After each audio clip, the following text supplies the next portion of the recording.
I've thought a lot this week about how, like, family can be chosen. Like, you have your family, you have your family, your people you grow up with and everything. But along the way, you find people who you really connect with. You choose them, and they choose you, and everything. Because the family that you're born into, I'm not saying there isn't massive value in making everything work with your family that you possibly can. I'm just saying that, like, sometimes,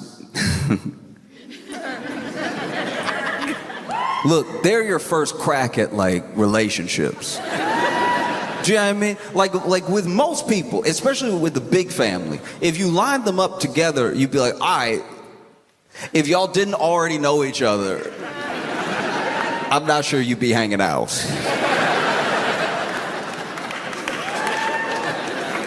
Like, I got cousins that I love dearly, but, like, I don't know. They're like athletic. And then I show up with a Rubik's Cube, but they're like,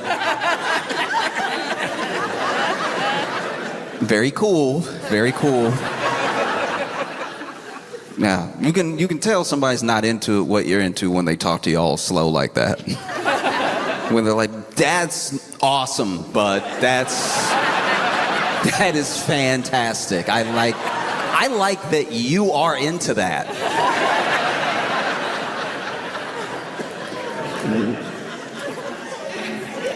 Wow.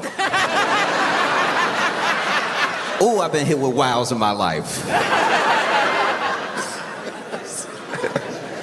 Sometimes you get someone that even if you weren't related, if y'all had met, you would have linked up perfect, like understand each other.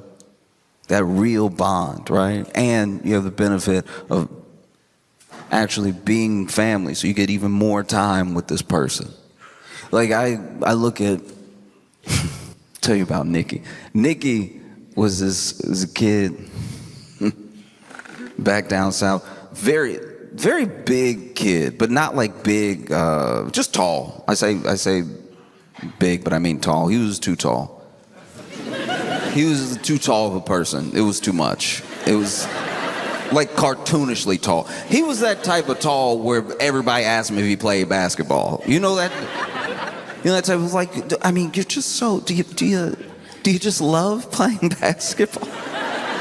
As if it's a requirement to stay that tall. That you guys start putting in hoop time if you're gonna stay this tall. It's such a funny question. I've never been asked if I play basketball for my height.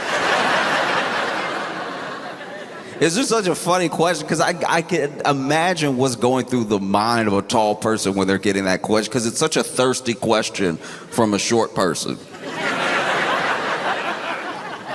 They're like, do you play? You must. Like, you have to. Like, you need this. I need this. I need you to play. Why can't just do it?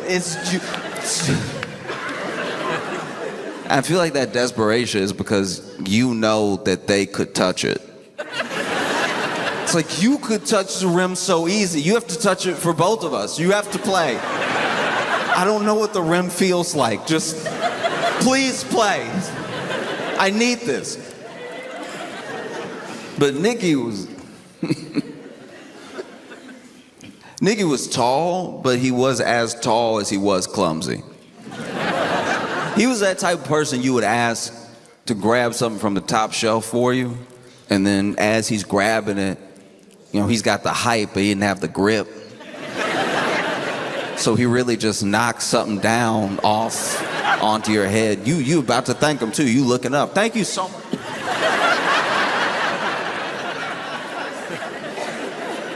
And so him playing basketball was a disaster. He was very clumsy. And it was insane to watch. Like, I give him a little bit of grace because, like, when he would dribble, the ball did take too long to get back. Like, that's not all his fault. When I dribble, I'm right here. It's a frequent visitor, right? But when he would dribble, it'd just take forever to come back up, and by then he had already run away. Like, He could do that thing, though. He could do that thing where he could palm the ball. That was wild to watch. Just watch him grab the ball and hold it up like, look like a magic trick of being tall. And he was always getting like truly just like smoked on the court. Like even his handles were terrible. You know, he tried to put it through his leg. It would hit his elbow on the other side. Never knew how much pressure to apply to the dribble. So instead of being over here, one, he's over here watching it fly away. And there was one day, I don't know what got into him, but there was one day he was making a drive for that net. You know, he wanted to, I guess, show off for somebody. And so he's running down the court, clearly traveling. There's no way he was ever gonna. And he's over here with, you know, got both hands on the ball, got the elbow out when people get close, you know, the weapons. And then this dude jumps for a dunk. He goes to dunk, and on top of being uncoordinated, on top of being a true waste of height, this young man has no strength in his ankles or calves.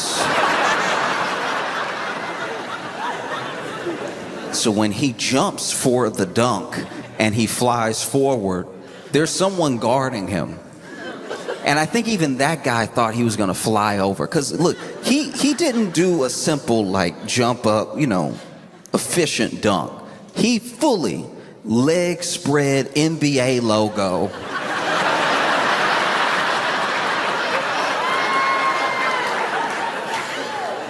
The problem is he's either pushed or made everybody else get out of the way up until this last person, this guy trying to finish just standing there, right?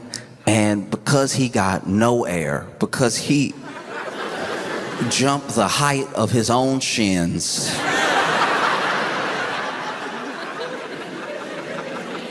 he simply flies into this man. He jumped into him. I've never seen a person jump into another person. Like he jumped into him like he thought he would go through and it like he thought he would be him. He jumped. This guy's got his arms out and he jumped into him like it was the end of a war. Like they were finally reunited. This man,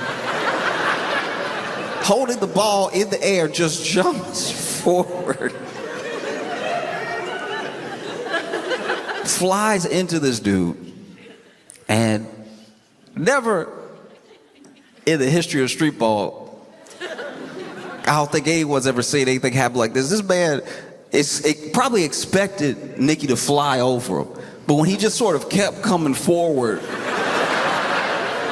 at the height, basically the height he was already at, but with his legs spread.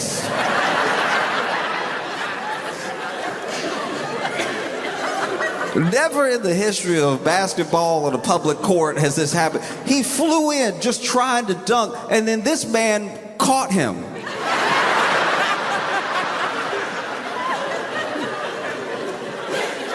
I need to show you then. He caught him.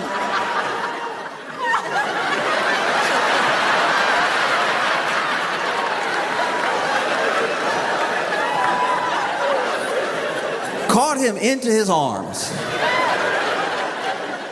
Didn't fall backwards or anything, just straight up caught him because Nicky started jumping too far away, so he didn't have the momentum to knock somebody down. And then Nicky, this fool, still dunked.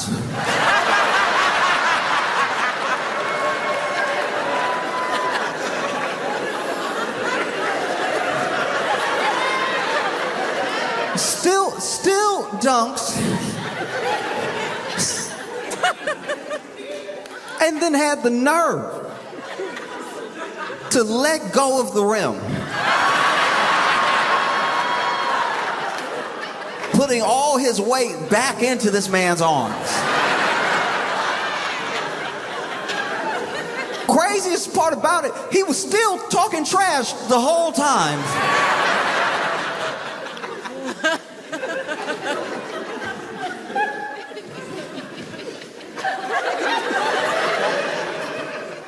He's still being held midair, talking crazy to everybody on the court. This man is up here. That's right, this is my house. Y'all get out the kitchen because I'm cooking right now. Can't nobody touch me. Sir, someone is touching you right now.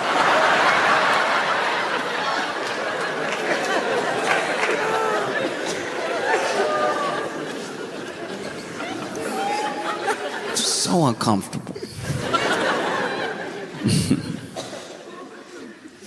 And you know, Nicky was tall. He wasn't big or anything, but he was big enough to recognize that he was bigger than the people around him. And so he was somebody who truly fit that stereotype of like gentle giant, like didn't want to hurt anybody, didn't want to mess with anybody. In fact, his need to be gentle actually made him pretty easy to bully. Kids that were way smaller than him would give him a hard time, you know?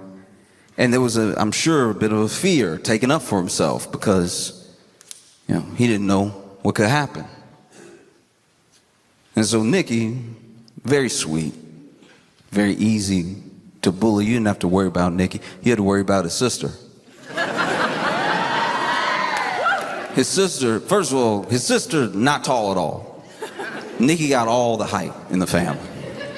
But his sister would see somebody messing with Nicky, and she would come out of nowhere. Truly nowhere.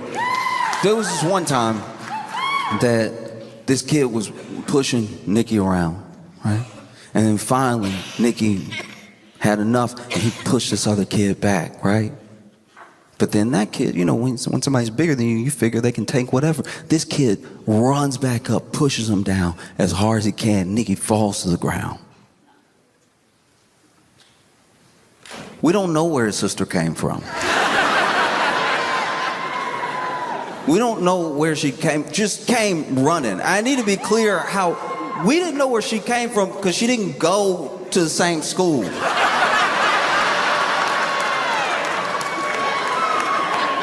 So when did you start running?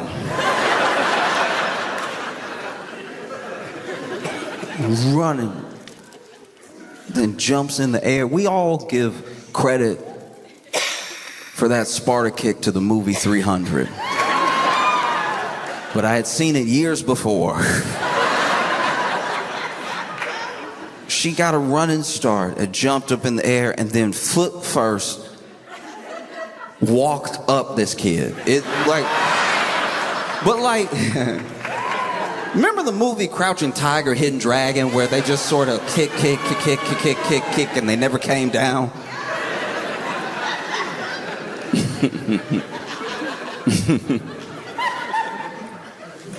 Yeah.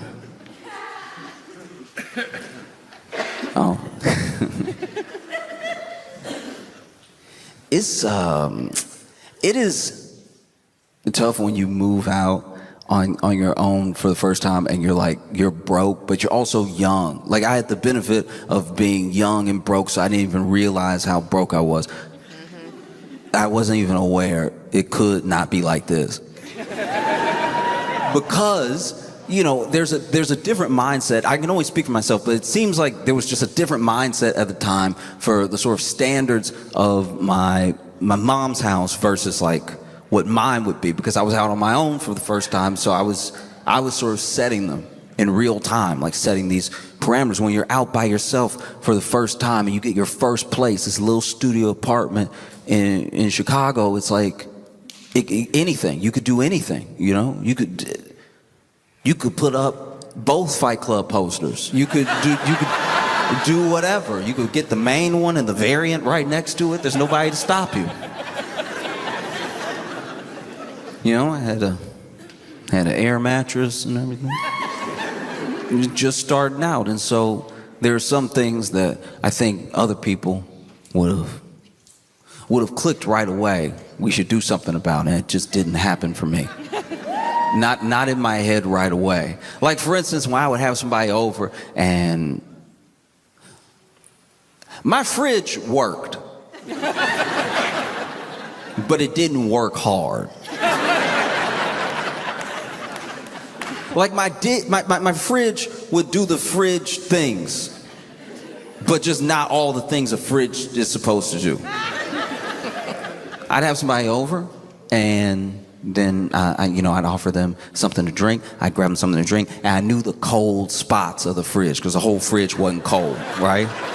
There were some, like the crisper was crispy. The crisper was perfect. Anything you really wanted to keep, you put in the crisper. But other stuff, you just had to be like, well, that's just a regular shelf.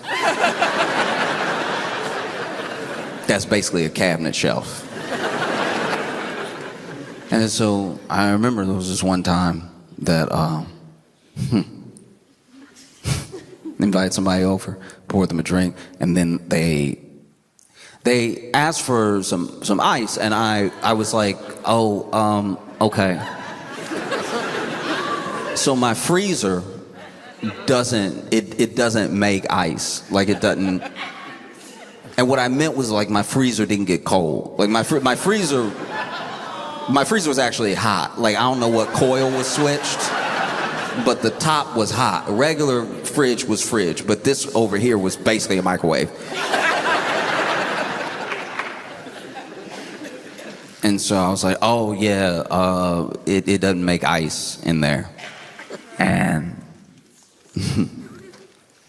and they were like, oh, okay, well do you have an ice tray? Let's just pour some water. Well, I don't mind waiting. And I was like, oh, you thought I meant I didn't have an ice maker. Okay, so what I'm saying is that like it won't exist in there.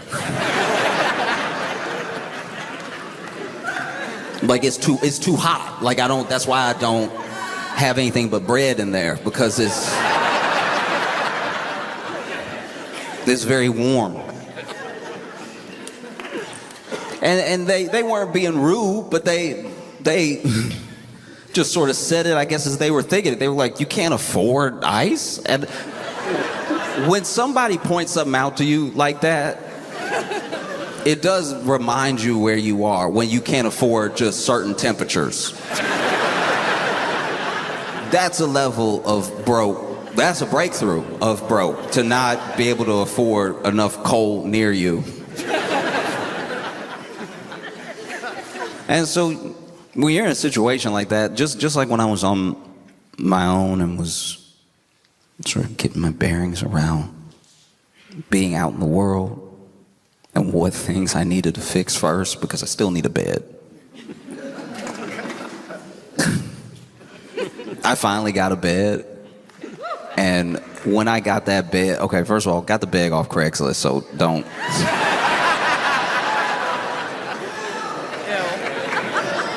The frame.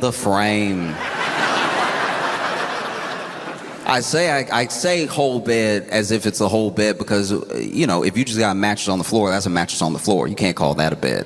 So I got my bed frame off Craigslist and then, bought a mattress and everything. That took some saving. For a little while, the air mattress was on the bed frame. Because if you did look too fast, it looked regular.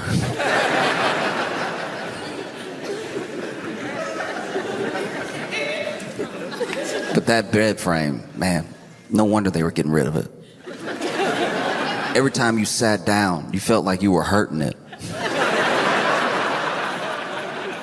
The entire time I had that bed frame, I'd be in my head thinking, like, why does my bed's back hurt so much?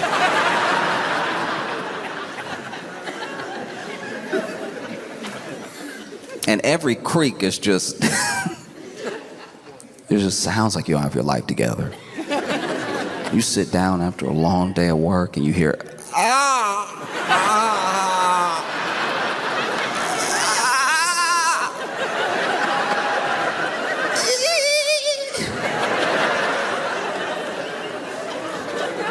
How am I gonna get any restful sleep with you complaining the entire night? I'd move my leg and the bed would do everything except scream. But when you're in a situation like that, and let's say you're even younger, let's say you're like Nikki and his sister, especially in the neighborhood that they were in. There's a lot of things coming at you, maybe faster than you know how to process. You know, you're in a neighborhood where there's gangs, where there's gang violence, and obviously after the fact, people ask themselves, why would anybody join a gang? You know, why would anybody get involved? And it's a question that's more important to ask before anything happens. You know, after these decisions have been made, it's very easy to just be flippant about it. Why would anybody? Maybe this is somebody who's been beat up their entire life. The only time they don't get beat up is when they're with these people. For better or for worse, you know. Maybe these people aren't the best to have around, but at least I'm somewhat safe. It's a different type of danger hanging out with them. There's a present danger I know by being alone. You know? Maybe there's some sense of this is the only way I'm going to be able to make some money. These guys already know a way. These guys always have money on them. You know, there's a false perception that maybe this is the way. You know, they put a gun in your hand.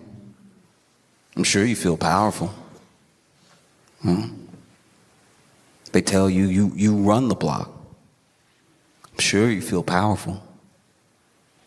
It's not until something actually stops you that you realize you're not all powerful. Like you look at a kid like Nikki, and you know, it's not like it is in the TV shows all the time, where there's just somebody seeking out, oh, that guy looks cool, I'll follow him around, maybe he'll let me join or something. Some people are coerced, some people are threatened. You know, you live here, you see us doing work, maybe it's time for you to do some work. They recruit them. That's the thing that people leave out. They recruit them, you know? And so maybe a kid like Nikki sees, though, this isn't it. I don't know what is, but this can't do this. So then a kid who almost never takes up for himself, a kid who's very gentle, although he's very tall, waste of tall, not using the tall right at all, but that's beside the point. A kid like Nikki gets approached, tells them, no, I'm good. I don't want to do that. I just live here. I'm not. And then it's his sister, of all people. It's his sister that also looks him in the face. Don't talk to my brother. You leave him alone. Right? Don't come near him. And when you're dealing with a gang, you're not dealing with a lot of reason behind decisions. But this kid who's known for being soft, telling you no like that to your face, and his sister backing him right up every time she sees you all around him, that won't do. You tell them no even after they start messing with you. And then it's someone like your sister that takes up for you. It's someone like your sister that tells them to their face, not as big as you, not as scary. You leave my brother alone. It takes a lot of bravery to do something like that. You leave my brother alone, knowing how dangerous they are. And then, maybe, one day, they decide to send some sort of message, right? And they pass your house, and they shoot at your house. But you're not home. Your sister's home, though. And those bullets that may have even been meant for you, whether they were meant to send a message or they were meant for you, they don't hit you. You're not there. They hit your sister. They took your sister. You see how a gang works? They'll take everything that they can as long as you let them. They'll do whatever they like as long as they feel like nobody can stop them. Amen. You know? Love you, Josh.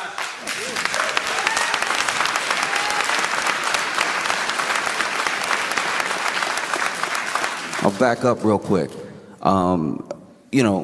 Being out on your own and broke, you have to decide what professionals you're going to spend your money on, because all the professionals you can't afford. So sometimes you got to go to a professional who says they're professional and doesn't feel very professional. Like, for instance, I require some things from a professional. Like, some of it may have nothing to do with their capabilities at their job. They're just things that make me uncomfortable. Like, I don't like when my professionals in some fields take cash.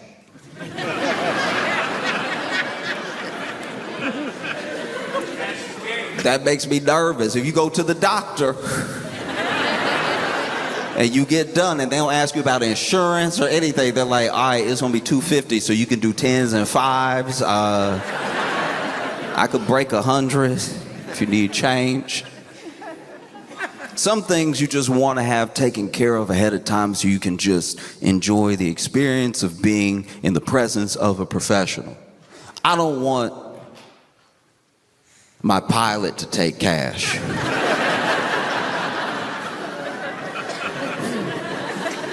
What if I don't have cash on me? Even like the nonverbals sometimes. Sometimes a professional will let their feelings escape, right? They won't be very professional. Just let it out as it happens. That is very jarring. It's terrifying. I don't ever want that to happen. Imagine you in court. You're in court, and then prosecutor says something, and then your lawyer turns to you and goes,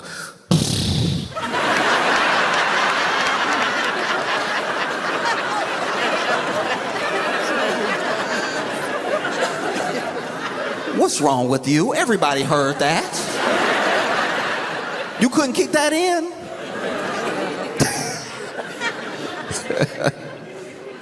No, because you know what it is whenever people, they're supposed to be professional, emote like that, it lets you know that they also don't know what's supposed to happen. Now we're living in chaos. GIB, if the people who are supposed to know don't know, if the people who were supposed to act some sort of way don't know how to act that way, now we're in chaos. Like, now we're in chaos. Like, now we're in chaos. And I remember one of the earlier times I felt like this was with my dad. I was in the car with my dad, and we got a flat tire. And he went to the trunk, grabbed the spare, changed the tire, and then the car wouldn't start.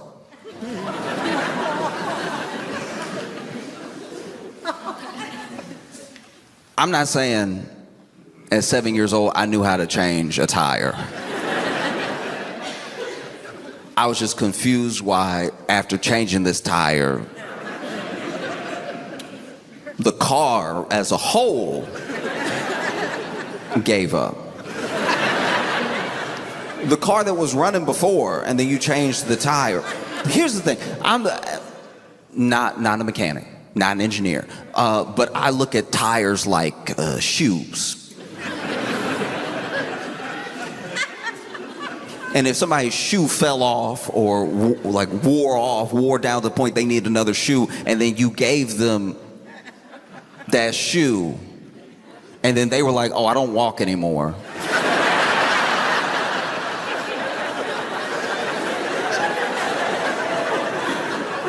I think you would be confused. I think it's fair that I was confused. I was like,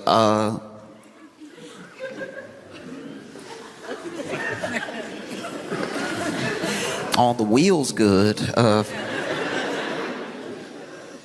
Maybe try it again. He's over here. Nothing, you know.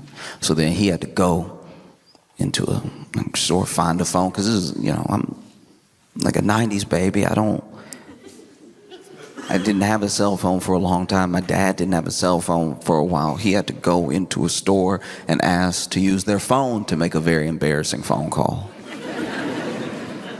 To call whoever he called to be like, yeah, I changed the tire.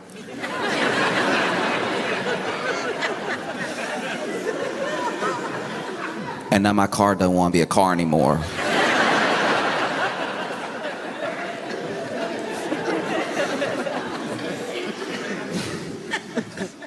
And I remember I asked him, like, what are we gonna do, Dad? And in a moment of honesty, because to be fair, your parents are your parents. They're not professionals. They should be allowed to be human, you know? But I asked him, what are you gonna do, Dad? And he was like, I don't know, son. And I know I was little, but even looking back, I had too strong of a reaction. I was like, you don't know!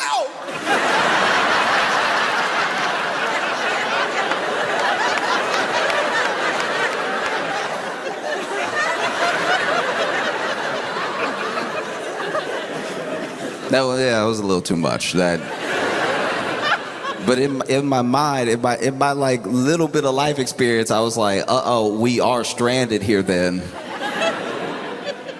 What do you mean you don't know? And then someone came and they gave my dad a jump. Now, this is the first one I had ever seen. And once again, me being a kid, I didn't say it out loud, but in my head, I was like, that's not gonna work.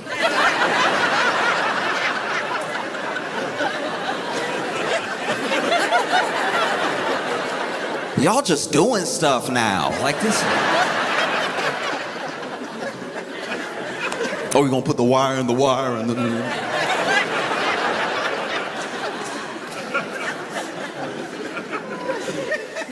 and then it did work. And when it worked, to my credit, I was like, man, my dad's a genius. Who would even thought you just wire up to another car and it'll be a car again?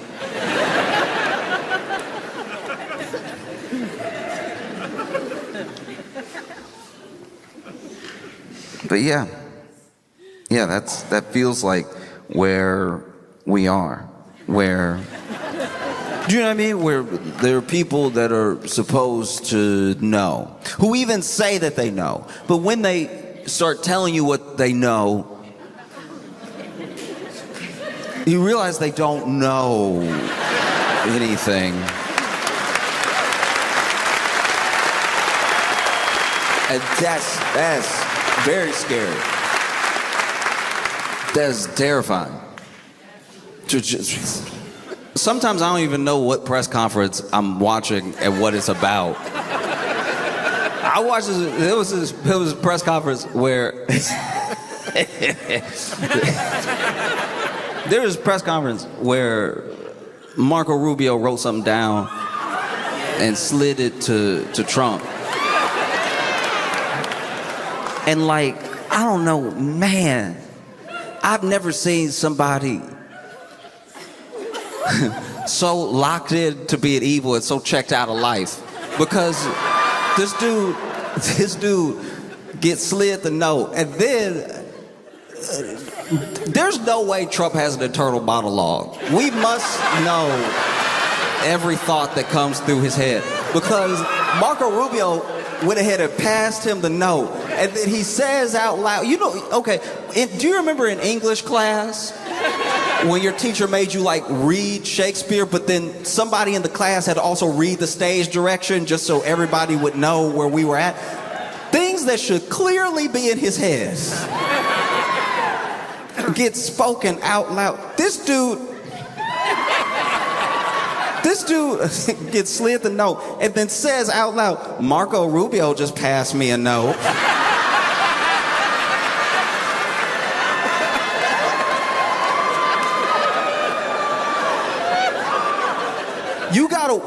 You gotta watch the video from the specific angle I'm talking about because it exists. I saw it when it happened, but the other angle that's like centered on Trump doesn't do it justice. There's an angle that's like to the right of Trump, there's a camera, and you see where Trump says Marco Rubio just passed me a note, you see Marco Rubio go,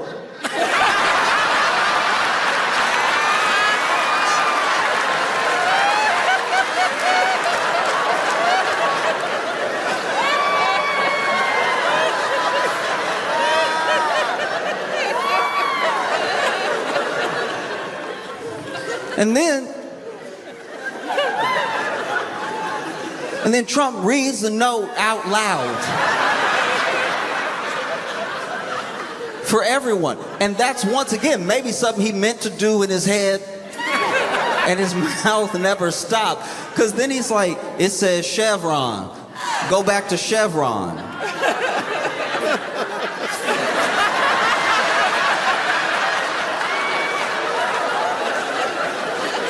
He read the note out loud at a press conference, I'm assuming, where they're talking about oil, and doesn't seem to know what this note means. Go back to go back to Chevron. All right. I'm surprised he didn't just keep talking.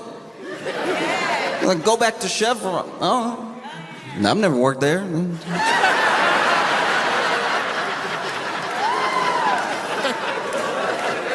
Interesting. Okay. Like, he so clearly did everything that should have been in his head. I'm surprised this man didn't grab the note. Marco Rubio just passed me a note, bend arm. It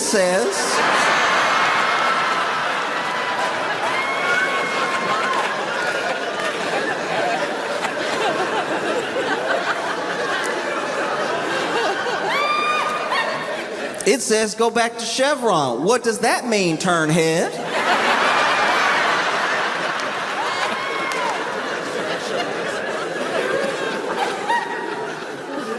And look, I don't even know if this is the same press conference because this is a different clip. There was a point where I don't know if Trump was talking or somebody else was talking or if he was being asked a question, but he just got up from the table and looked out the door. This man over just, yeah, you know.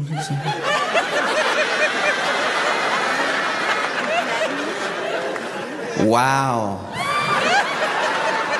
That's gonna be the entrance to the ballroom.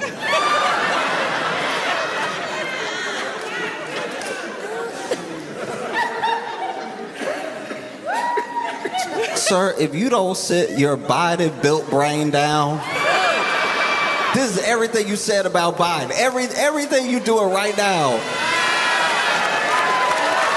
Every ounce of it was supposed to be what Joe Biden was like. This man tried to bully Joe Biden the entire campaign with the fact that the auto pen, the auto pen, the famous auto pen, he doesn't know what's going on. Somebody else is running the White House. It's like, all right, look, for all of his faults, Biden was never passed a note.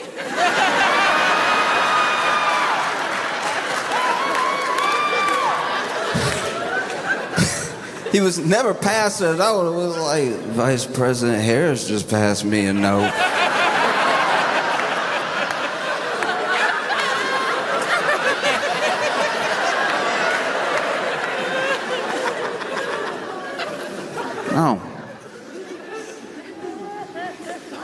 No, it's insanity.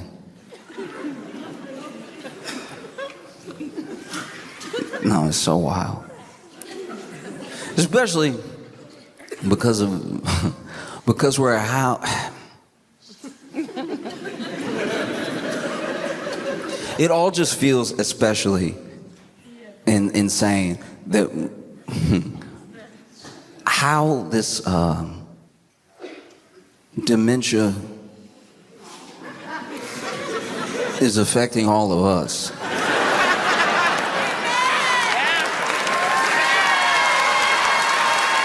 Do you know what I mean?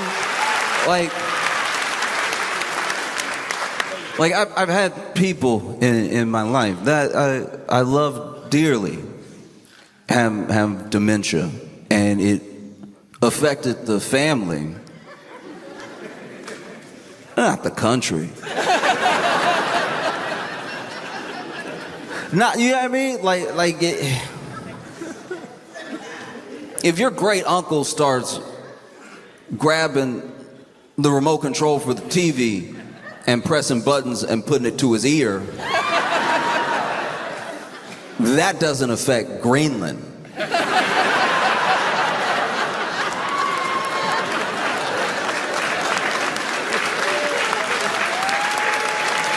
You know? It's just, I don't know. Sometimes you just want to get the message out. Thank God the internet, for now at least, is like viewable by people from other countries that aren't near, because they can see us also be like,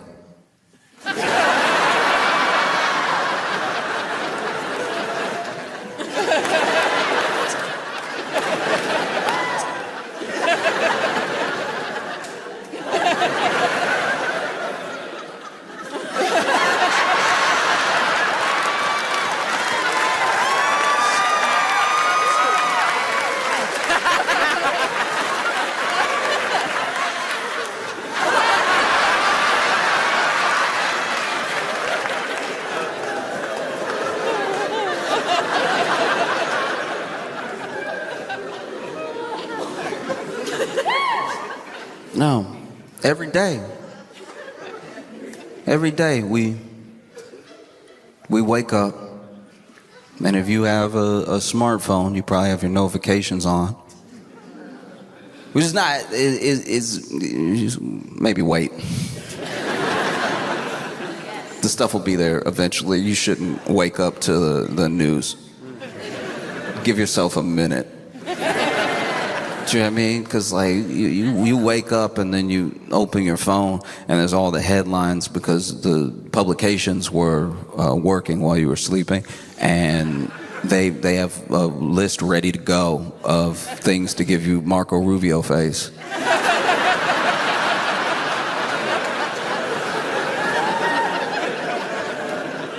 There's a big flaw we have now in that the news by headline is like in your phone. It just hits your phone like that. You gotta turn your notifications off sometimes, just for the sake of your mind, because you know I was checking the time. I just wanted to know the time, and now, uh-oh. Well, oh no, I was gonna travel. Looks like we're not friends with anybody anymore. It's devastating. You know? And then you see things like you see what happened in Minneapolis. Yeah. You see everything that happened, and it is it's sad and fascinating that no matter how many angles come out, no matter what people are watching, no one's really changing their position. And I think one of the main reasons is that there are many people that are trying to argue the legality, and everyone else is trying to argue the morality, you know?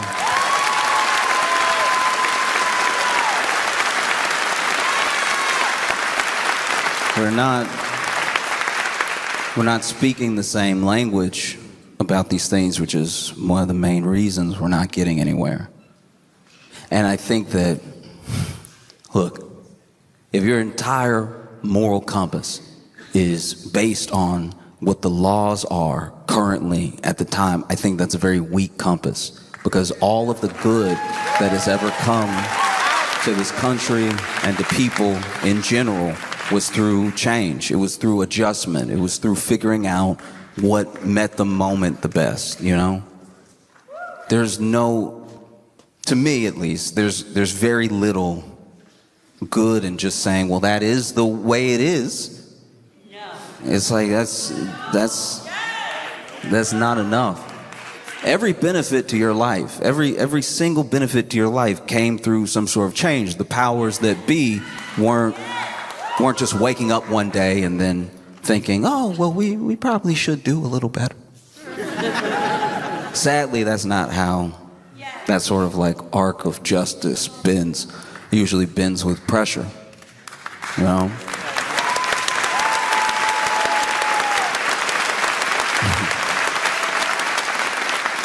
Trust me when I tell you that J.D. Rockefeller or, you know, Carnegie, any of these robber barons, they weren't laid up at night figuring out how to start a union.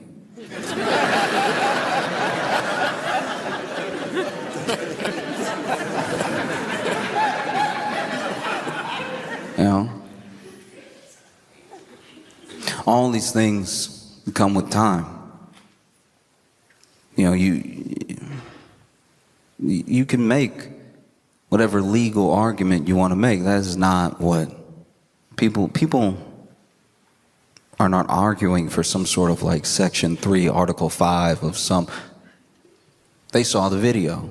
You saw the video. And I personally think one of the reasons to argue the legality or to make the status quo your moral compass is because you're either not affected or you think that if you play ball, it won't come for you. It won't affect you, you know?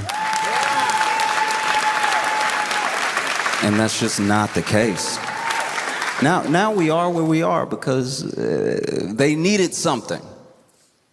They passed this bill that is going to really devastate a lot of people. Yes. You know what I mean? They passed it a while ago and they're hoping you don't remember. In fact, they're looking for something. They need something new. It can't be the old stuff because they said they fixed all the old stuff, right? So they need something new. You know, they passed this bill that lets AI companies off the hook, that rolls back a bunch of environmental protections, that slashes your health care, and they need something new, which is why they landed on Somali daycare fraud. No, you know Somali daycare fraud, the most lucrative fraud of all time. It is the fraud that... It's honestly the fraud that the world turns on the axis of. It is the most prevalent fraud that has ever existed. If only Walter White had known about Somali daycare fraud,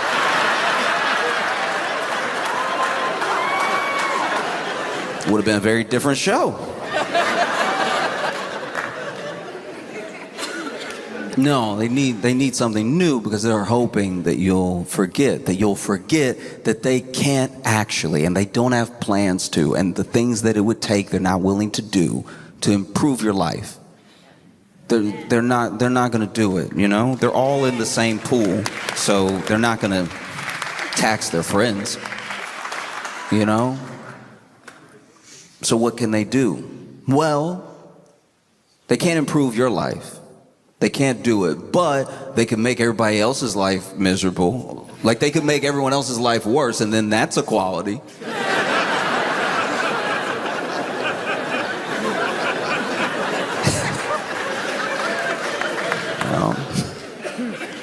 Yeah. It's like when you're it's like when you're dating somebody that sucks, and then they are like, yeah, but other people suck too. You'll sit them down and tell them everything that you feel like they are doing wrong in the relationship, and they're like, everybody does that though. Like if it's not me, it's just gonna be somebody else forgetting your birthday. That's gonna happen.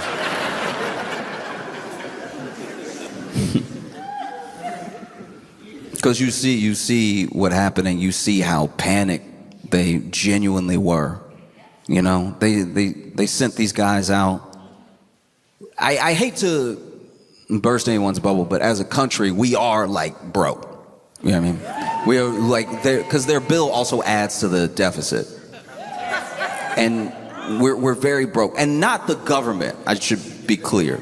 The people. Like the people. I know people think it's the same thing. But people from other countries, just so you know, it's not the same thing. The country, as in the government, is doing fine. They just found a bunch of oil. It's the people. It's the people who are struggling. It's the people whose groceries prices and whose healthcare costs are skyrocketing. It's the people who have less to show for the work that they do. And it's the people losing their jobs, getting their government jobs slashed and getting let go from companies and everything. And so they need something. We can't afford, in the bill, $29 billion for ICE. We cannot afford ICE any more than I could afford ICE.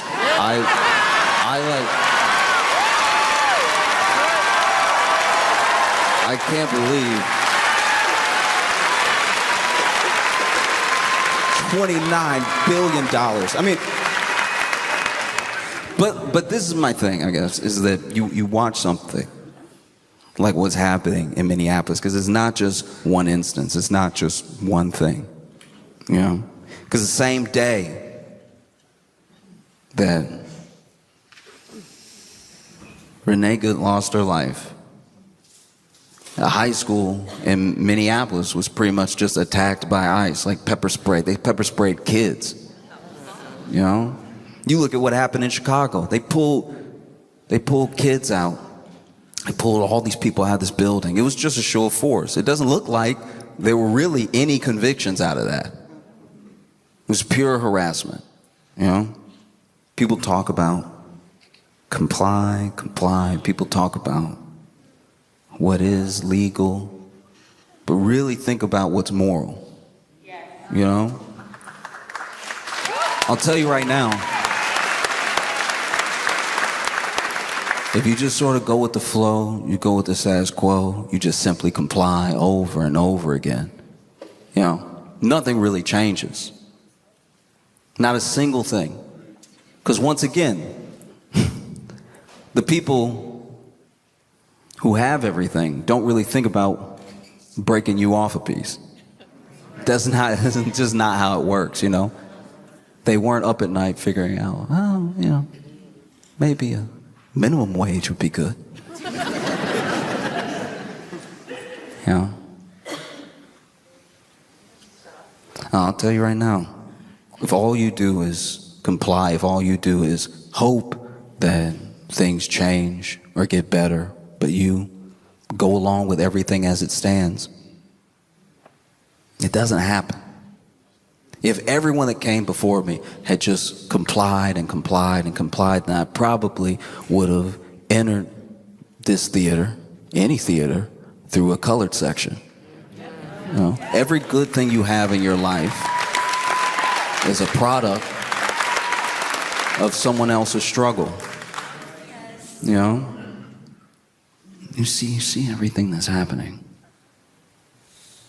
And it's not about what they say it's about. You know? People talk about coming over the right way, doing it the right way and everything. Meanwhile, the people that say that don't even actually know what the right way is. Not top to bottom. The people trying to do it know. But they don't even understand the significance of yanking people out of a hearing that's their immigration hearing that they showed up to do it the right way. You know, just jamming people up for the sake of doing it. Now, be clear here. It is not about Somali daycare fraud. Even the narrative building, even what happens next. Then the president makes a statement. There's no way he saw the video. And I'm not even saying that because I think that there's some like moral core to. I'm saying that because what he said He was like, this officer was run over. He's lucky to be alive. She ran right over him. I mean, he basically exploded. And he had the wherewithal to put himself back together again. Reconstitute his body. Amazing stuff. No, you see how they paint this person immediately. You know, they need their narrative more than anything, because if the narrative falls apart, then everything is exposed. And if it's all exposed, you start to blame who's worth blaming. It's never been more important to know all of your rights, to know all of them. And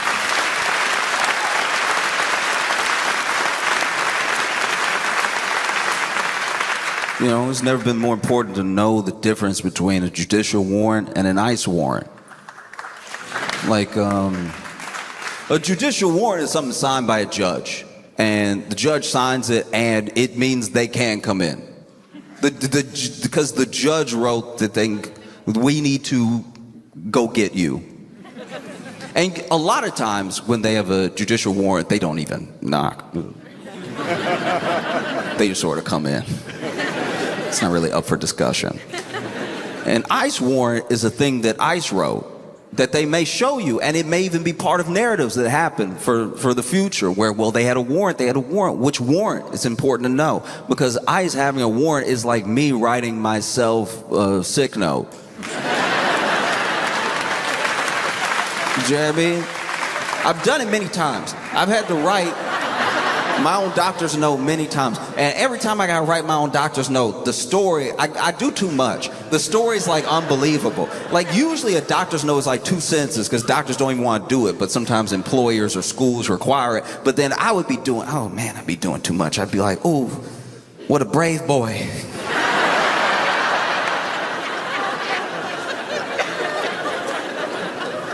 I can't believe he's making it through, you know? Don't just go easy on him. Applaud him for his courage.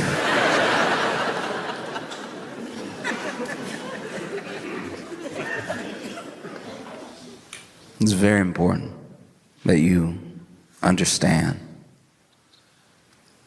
what's happening and what could happen next as a result of it. So often our lawmakers, and even some of us with the best of intentions, address things as they happen. We don't cut them off ahead of time. Like I watch the things that happen with ICE, and they're not cops. They're these federal agents that are there to kidnap and disappear people. That is the point.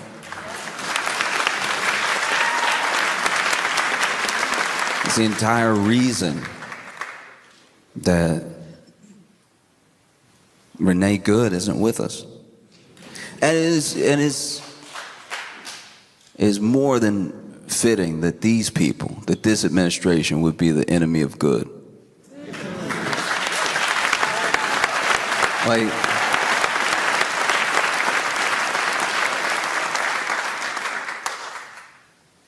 you're watching it happen. And there's a sort of like collective trauma around it. Because it's just happening over and over again. It happens every time that you watch it.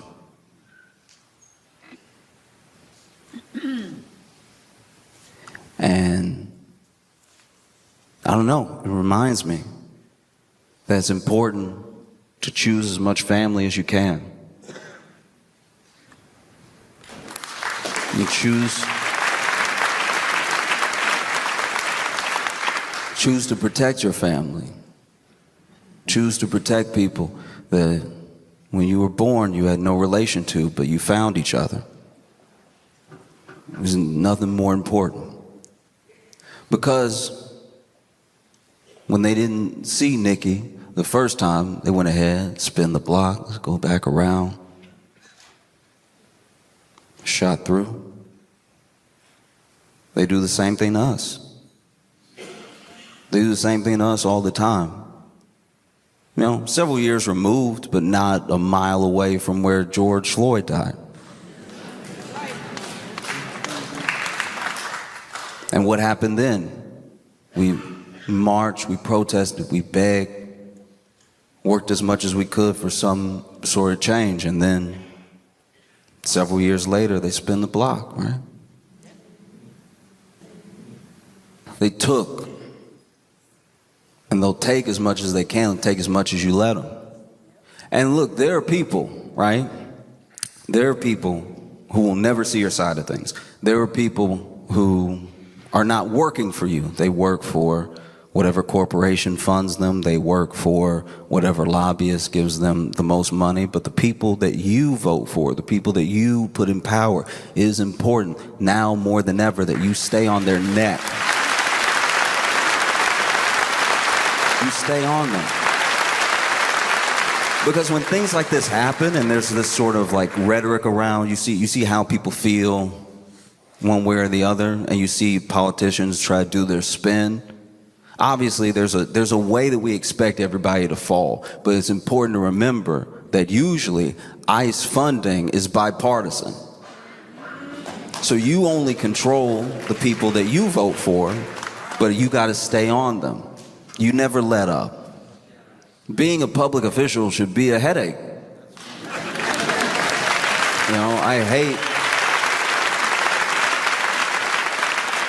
I genuinely, it depends on who it is, but I usually hate to see him smile.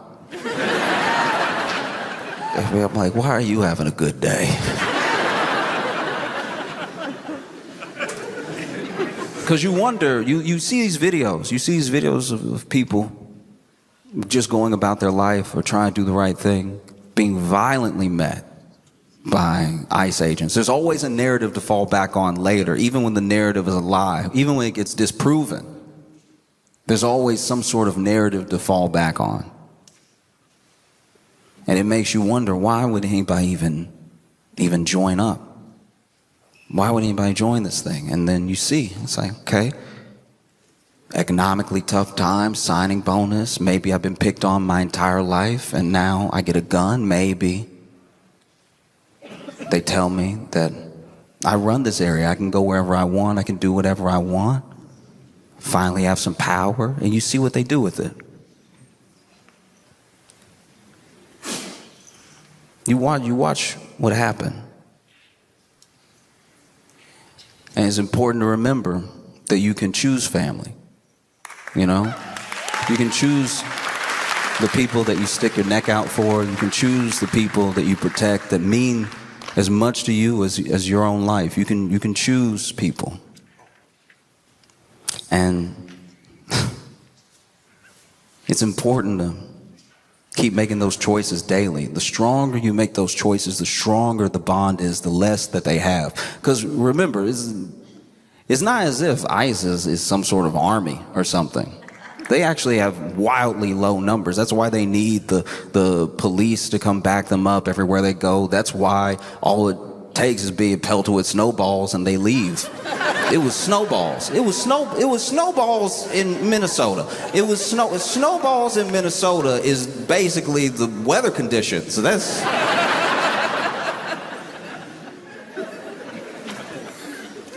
And so when you watch what happens, it's important that we as people take it upon ourselves as best as we can. As much as we can sacrifice, because everybody can't take on the same amount of burden. I understand that, but as much as you can do, you do it and you make a better world. That's the way forward,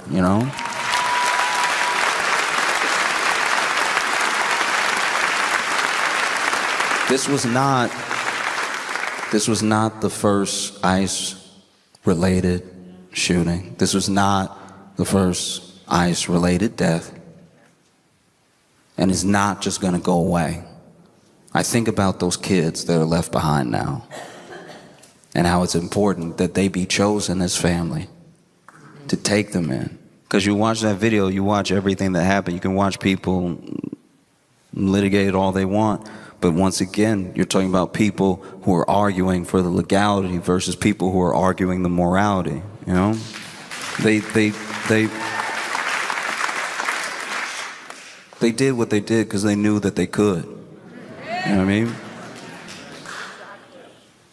And it's important that people left behind, like that child, those children, they become our responsibility.